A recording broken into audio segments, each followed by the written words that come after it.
Hello and welcome back to my channel. Today I'm going to be teaching you how to draw Calla Lily 3 different ways.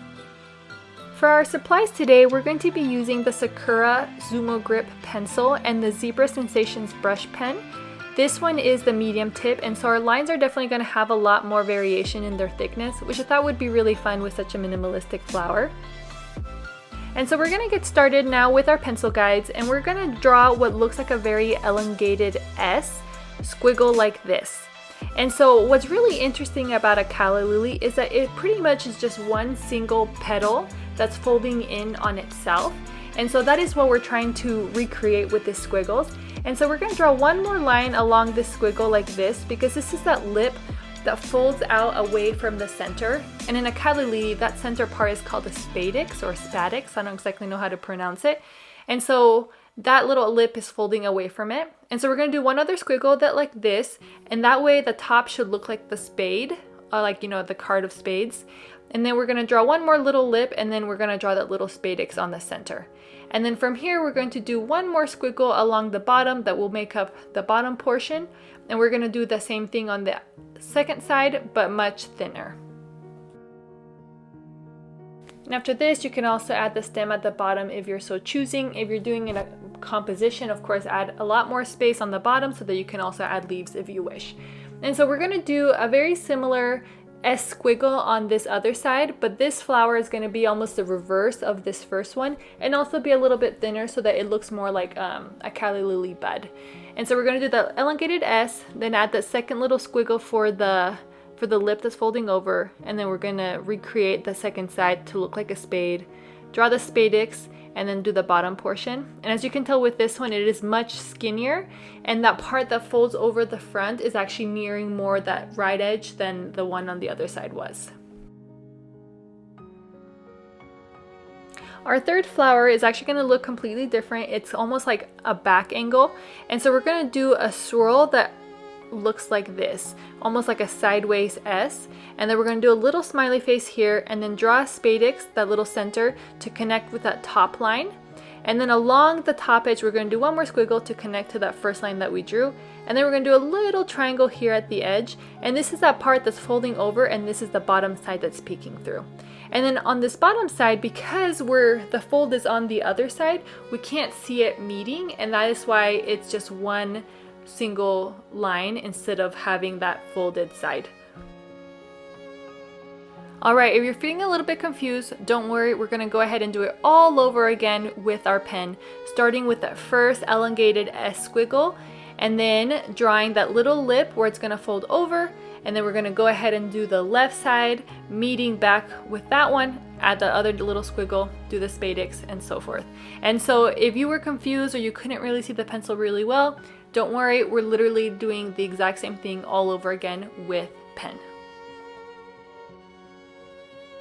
And I know that all of these squiggles and swirls and all that stuff can get a little bit confusing, but just think of each stroke or each line that you're drawing as a building block for the flower, instead of looking at it as a whole, right? Do each part, each step, and it will build the flower in the end. So don't worry about thinking, oh, I'm not drawing it right. You are. Just do the squiggle. Each flower is different. Each flower has its own imperfections, and you're doing a great job. I absolutely love the angle of this third flower, just because you're seeing it almost from the back side, and so the squiggle, you know, we're going to the side instead of up and down, and then you draw the little lip, you draw the spadix, and then the squiggle along the back. But it's just so pretty to kind of see that tip at the very end. It just seems to have a lot of motion, and so I hope you really like it too. And so after we are done with this, we're going to get started with the detail lines, and it is a very critical thing for these flowers. It isn't something that we can speed through, just because since it is one petal and this one petal is folding in all the different directions, we want to make sure that those detail lines mimic that. And so here on this bottom, the tubular part of this flower, they're all going to be pointing and curving up towards it. But here on this little lip that's folding away from us, we want to make sure that we change the direction as we're going around it, just because as we go around, the flower or that petal is folding in a different direction. And so pay close attention to where you're drawing these lines. If you're a little bit nervous, go ahead and do it in pencil first. That way that you can get that curve correct.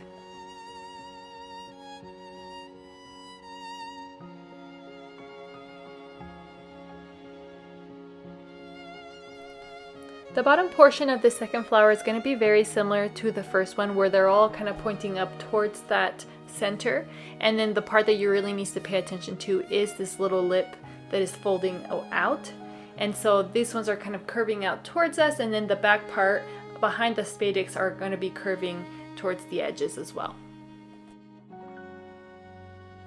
As you can see, detail lines really can bring the flower together and give that movement and show us which way it's folding. As you can see here, this one's folding that way, that one's folding this way, and so forth, and it just looks so pretty. I also want to take a moment to share a few tips for adding detail lines. So one that we've already talked about is paying attention to the flower and which way the petal is curving and making sure that our detail lines curve with the petal. A few other tips that I have is to make sure that you add a variety in the length of your lines.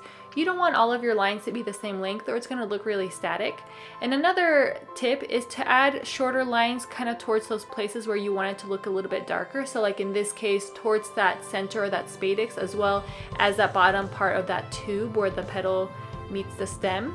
And so when you add those shorter lines, it definitely adds those nice little darker points. And as you can see here, it looks really awesome now that you've added all those detail lines. And so you can go ahead and erase your pencil lines, making sure to wait if your pen is one that smears. And so take your time erasing, and then you're going to see your beautiful calla lilies that you have created.